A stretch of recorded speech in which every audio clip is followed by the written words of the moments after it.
Media Indonesia mendedah bahawa Malaysia telah memalsukan dokumen 5 pemain warisan baru.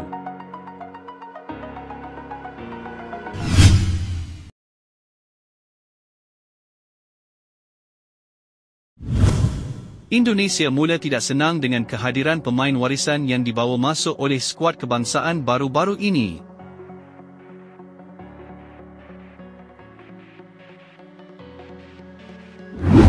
Diketahui Malaysia baru-baru ini telah mengumumkan ketibaan pemain warisan baharu dari La Liga Facundo Garces selain pemain sayap lincah Emmanuel Marcucci, Joao Figueiredo, Rodrigo Holgado dan juga John Irazabal.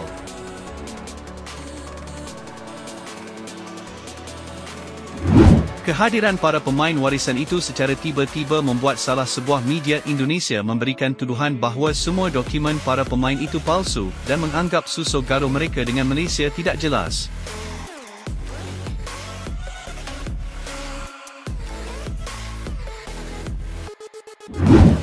Tindakan Malaysia itu sangatlah tidak wajar. Mereka banyak pemain warisan yang hampir semua dari Argentina. Dokumen para pemain itu tidak jelas. Susur gaduh mereka dengan Malaysia pun tidak jelas, ujar media Indonesia itu.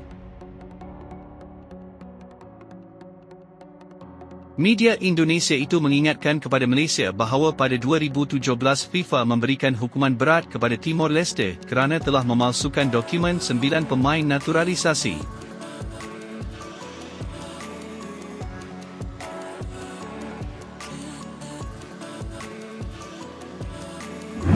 Namun yang pasti kehadiran pemain baharu ini bakal menambah kekuatan pasukan kebangsaan menjelang pertemuan menentang Vietnam pada 10 Jun ini.